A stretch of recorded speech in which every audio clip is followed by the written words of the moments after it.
Hi, in this video we are going to discuss about the 8051 microcontroller architecture fundamentals.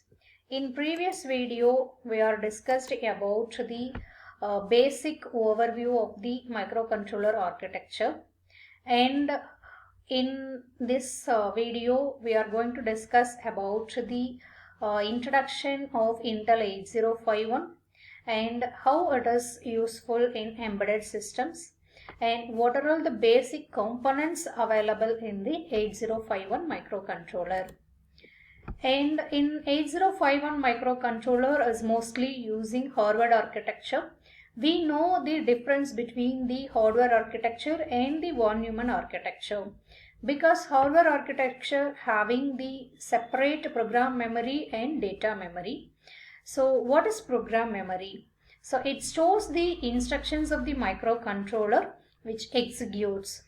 So it has its own dedicated address space and bus, and it ensures the program integrity and efficient instruction fetching. But in data memory, it holds the variables and temporary data, and it has a separate address space and bus, and it allows the simultaneous access to both instruction and the data. So it will increase the processing speed. And coming to the internal data memory of the microcontroller, in this the 128 bytes RAM are used. So why internal data memory is 128? Because it has a efficient on-chip storage, and this is located in addresses like 00hex to 7fh, and it provides a fast access for common operations. And internal data memory having the structured organization. Because of structured organization, it optimizes the memory usage. So in this, the RAM is divided into three distinct areas. So each area serves a specific function within the microcontroller operations.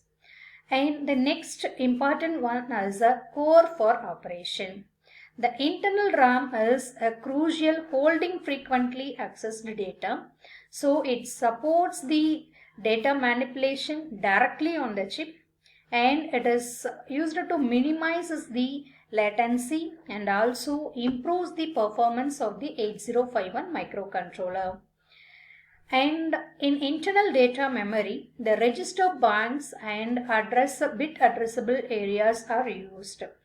The register banks are available in 00H to 1FH because it has the 4 register banks, that is 0 to 3, and each bank contains the bytes from R0 to R7 registers.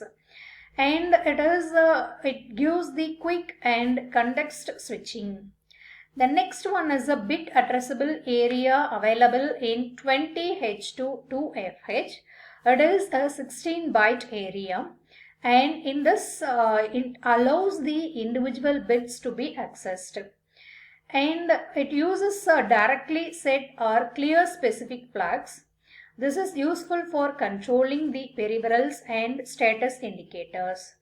The next important one is optimized access. So both structures giving the efficient memory access, because register bank optimize the general purpose operations and also data handling, and the bit addressable area supports fine-grained control over input-output pins. And the next one is a SFRs. We know that SFR is a special function register. So now we can give a small overview about the SFRs. SFRs having the control core operations, because it has the CPU and peripherals are interacted with each other. And it has a unique memory access because it resides in the upper 128 bytes or 80H to FFH, and each has a specific function and the unique address. So it allows direct access and manipulation. And the special function registers, it is a bit addressable one, because it enables control of individual bits and it also precises the manipulation of device functions. Essential for peripherals. SFR are vital for controlling peripherals and it also used to manage the timers, serial ports and input-output. The proper configuration is a key component for embedded applications.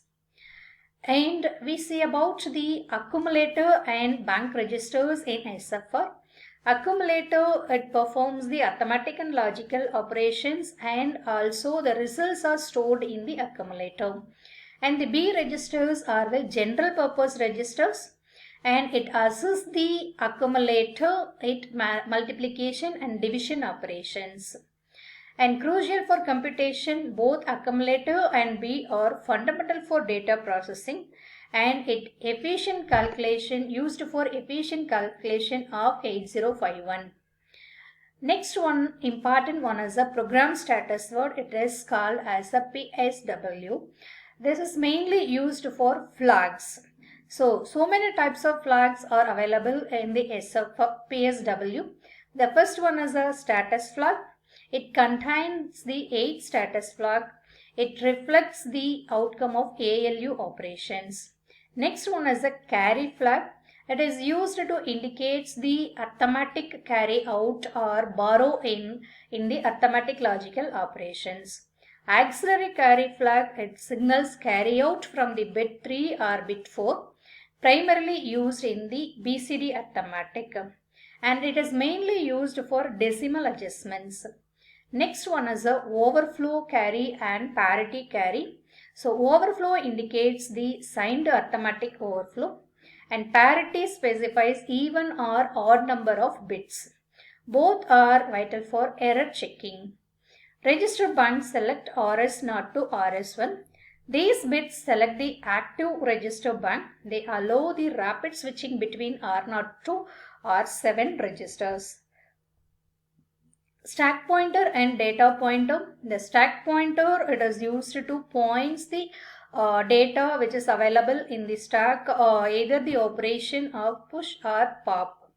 Data pointer we called it as a DPTR and it is used in 82H to 83H.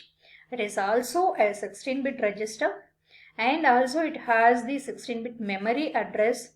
Mostly data pointer is used for externally accessing data memory.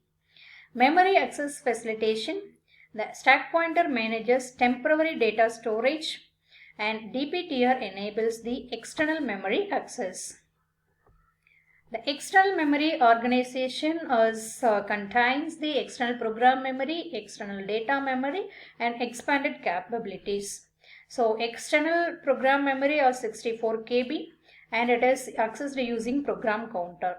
External data memory is 64 KB RAM and accessed by the deep data pointer. Expanded capabilities are up to 64 KB. It will expanded based on the instructions, more complex applications.